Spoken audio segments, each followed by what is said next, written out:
One of my all-time favorite games comes from a long-running series that's over a decade old.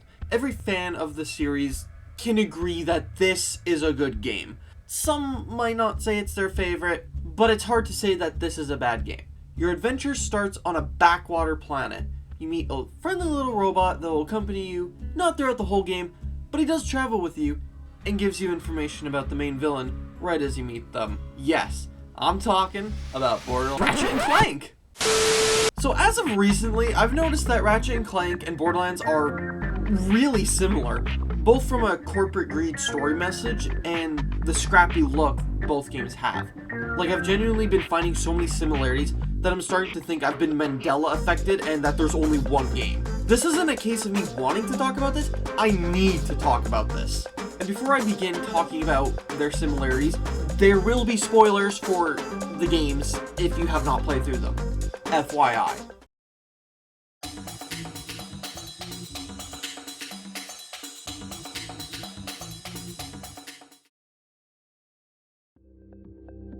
Okay, so what did I mean by the corporate greed message?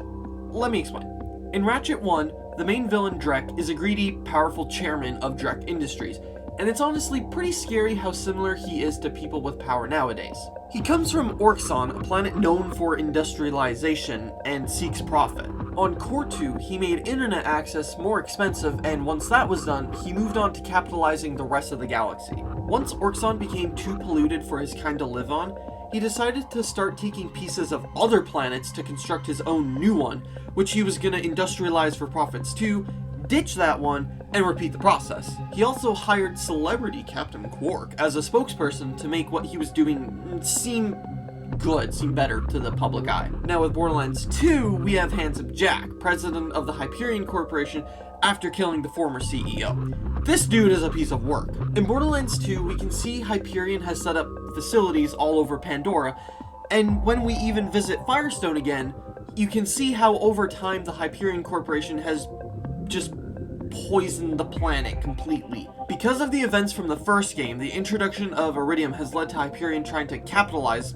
the planet, willing to kill literally anyone that gets in the way. Jack even enslaves his own daughter, using her as essentially a planet-wide camera, tracking pretty much everything, and pumping her full of iridium to speed up the process of opening the vault. Not to mention, Jack also has a goddamn military at the tip of his fingers and can literally shoot robot fighters down onto the planet from space. And across both games, consumerism is being shoved down all our throats with the easy access vendors containing guns and companies making gadgets that we're forced to use in our adventure. Now, while one villain might just be slightly worse morally, I think it's still pretty clear that the games they come from poke fun at the corporate greed we all know and hate.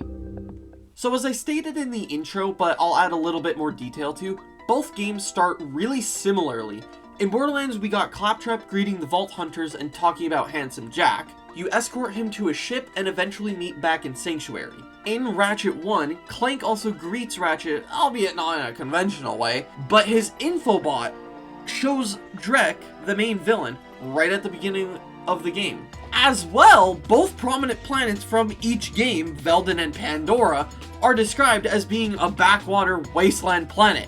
Do you see what I mean now? If not, I'll keep going. Claptrap is Clank, and Clank is Claptrap.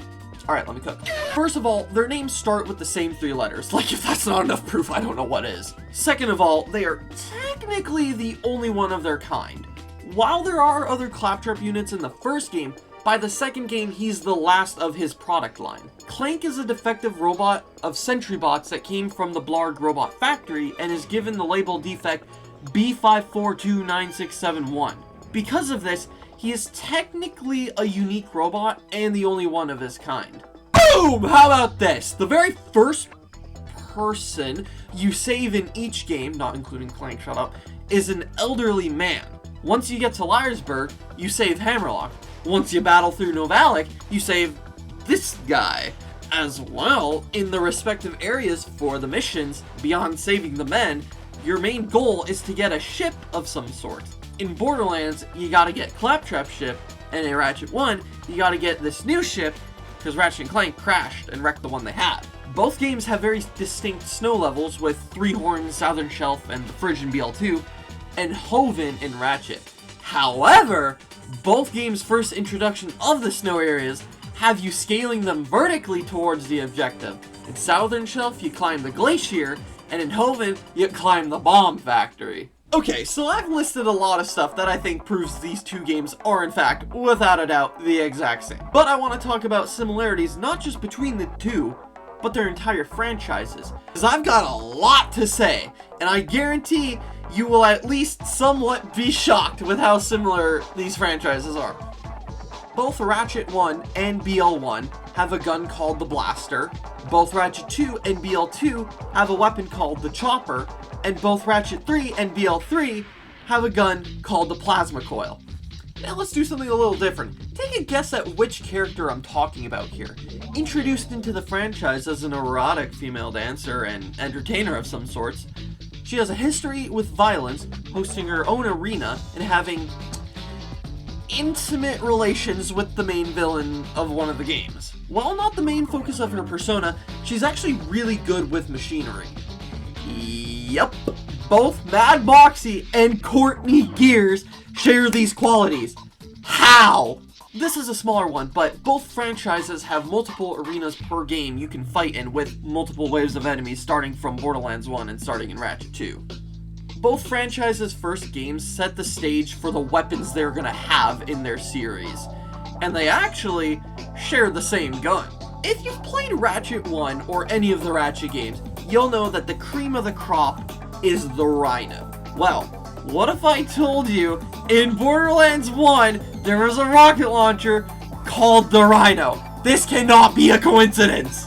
In Borderlands 1, 2, 3 and Ratchet 1, 2, 3, the main characters, being all the different Vault Hunters and Ratchet and Clank, are primarily driven by fame and glory when seeking out the vaults / saving the universe. Looking at the Borderlands side, this is laid on pretty heavily in BL1, where Marcus says that people hunt vaults for any reason but good deeds, and Ratchet, having been stuck on a backwater planet his entire life, seeks out fame through saving the universe several times. However, when we reach the fourth game in each series, things take a bit of a turn. In BL4, you could argue that the same motivation is still there for the new Vault Hunters, but I'd argue that it's not that big of a motivation for them this time. I'd even go as far to say that vault hunting is less of an objective in BL4 than it is in previous games. I believe this because the threat of the Timekeeper having control over almost everyone on the planet greatly outweighs the thrill of the vault. So the Vault Hunters become more of heroes saving the inhabitants of Kairos. In Ratchet Deadlock, the fourth Ratchet game, it's a similar scenario. Just like BL4, you've been imprisoned under a new big bad, in this case it's Fox, and once again, the goal is to save everyone, but now in Dread Zone Station. However, Ratchet isn't motivated by fame this time. He saves everyone because he's a hero. We can see this when he turns down all those promotional deals Vox offers and drools over. I also want to highlight how each respective numbered game is very similar to the other franchise's equivalent game. Starting with the first, the power Drek and the whole Blarg army has taking over the galaxy, taking whatever they want when they want, is strikingly similar to how Atlas just steals and murders from the Borderlands universe. They simply just steal all the vault key pieces and proceed to the vault, just like how Drek just steals pieces of the other planets with no problem. In the second games, the corporate greed is laid on heavily here. Hyperion is the new big bad on Pandora, and they make it clear by controlling so many different parts of the maps, having multiple facilities on the planet too, and just being able to send robots down at any time they want. Megacorp is just like them. Just like Hyperion taking Atlas's place, Megacorp sweeps Gadgetron out of the Bogon galaxy, being the corporation in that game. They have multiple places for operations like factories and testing facilities across different planets, and they're responsible for the main threat in the game when they created the Protopet. While both 1 and 2 have that corporate threat looming over parts of the galaxy, or entire planets, I'd say Ratchet and Borderlands 3 have more of an entire galaxy in danger threat. With the Calypsos literally about to eat planets at the end of the game, it's pretty clear that they aren't just a threat to, a couple planets, but the entire Borderlands universe at that point. I mean, hell, they even control a moon at some point. And in Ratchet 3, Dr. Nefarious almost turns the entire Solana galaxy into robots. Once again, it's a galactic threat, because if he had done that, what would have stopped him from going to the Bogon galaxy and turning all organic life into robots there too? And for Ratchet and Borderlands 4, they once again share the same type of threat as well, but different from their predecessors. Instead of having a galaxy or multiple planets in danger, it's more narrowed down to one place that is under threat. In Borderlands 4, it's Kairos and its inhabitants, and in Deadlocked, it's the heroes that have been kidnapped and thrown into the Gladiator tournament. Now, who likes to gamble? Because Lombaxes and Vault Hunters apparently do. Both series happen to have a space casino, not a casino on a planet that is in space. No. I'm talking about the casino being its own planet. Going Commando has Maktar Nebula, and Borderlands 3 has the Handsome Jackpot. And what do you know? The last boss you fight there is a big-ass robot. In Ratchet 2 and Borderlands 2, the first desert area you go to has you going around the map to collect some sort of material that will help repair a vehicle you need to progress the story. In Borderlands 2, you need the wheels of other bandit vehicles to complete the one Ellie has, and in Ratchet 2, you need crystals so the Mystic can magically repair your damaged ship. Coincidence? Nah. For this next comparison, I'm going to be citing Aster's words a bit because he perfectly describes what I want to compare. For Borderlands 1 and Ratchet 1, they both have a different visual style compared to later games. They look dusty and grimy, while the sequels feature more sci-fi locations. Ratchet 1 has a very big sampling theme with how the soundtrack was even made, but in the game's environments as well, perfectly accompanying a galaxy held together by nuts and bolts. I think this mainly applies to Borderlands 1 as well, because the desert wasteland you're in with the bandit huts and buildings look like they've been thrown together with random junk. Also, I'm saying Borderlands 1 has a different visual style from the other ones, because that game, it feels like it has a lot less color. It's like a lot more brown and gray than the rest. Up Your Arsenal and Psycho Krieg and the Fantastic Fustercluck are the exact same. To start us off, they both have the same type of naughty title, Up Your Arsenal, a friendly version of Up Your Ass, and Fustercluck being like a friendly version of Cluster. Now, keep in mind that Up Your Arsenal is the third Ratchet game, and the Krieg DLC appears in the third Borderlands game. In each of those, we're introduced to a very lore-significant character that happens to be a doctor and a villain, Dr. Nefarious and Dr. Benedict.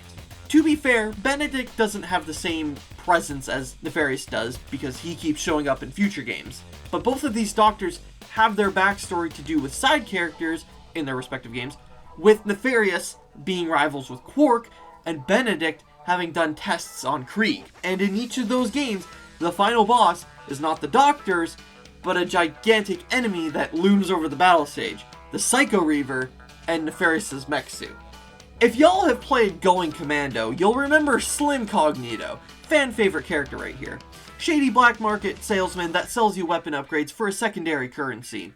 If y'all have played Borderlands 2, you'll remember Crazy Earl, fan favorite character right here. Shady black market salesman that sells you weapon upgrades for a secondary currency. Not to mention that both characters start selling you stuff in the second game, and you can only see their eyes.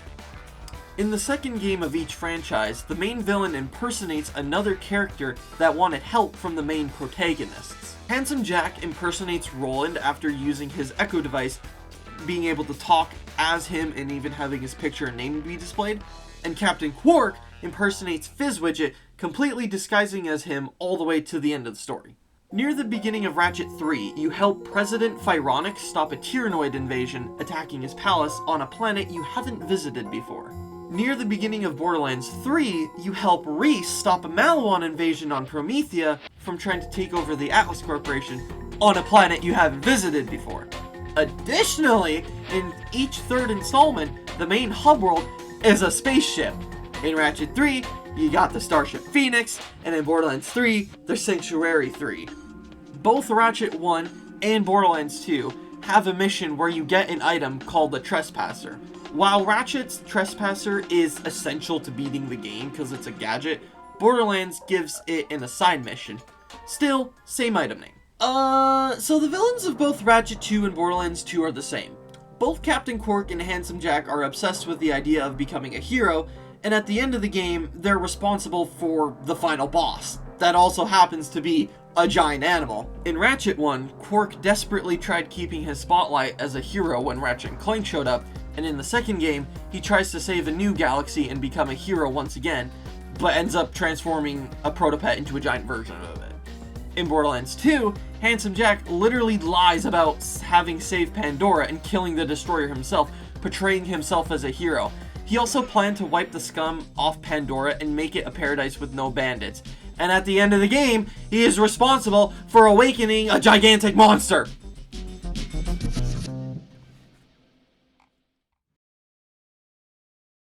So, that's everything I got. I could probably think of more things, but I want to get this video out, and I think that's a good amount. So, hey, maybe now I convince you that these two game franchises are the exact same. No, okay. But yeah, I wanted to make a video on this because I found it really interesting just how similar these are. But hey, I'm not the only one that thinks these two franchises are similar. Check this out.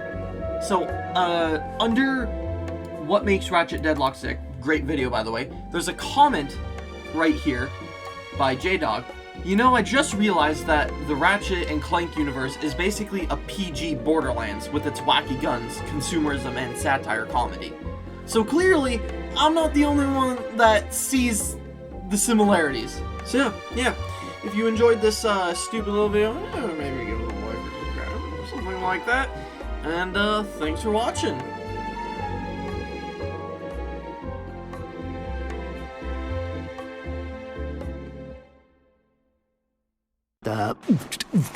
You know,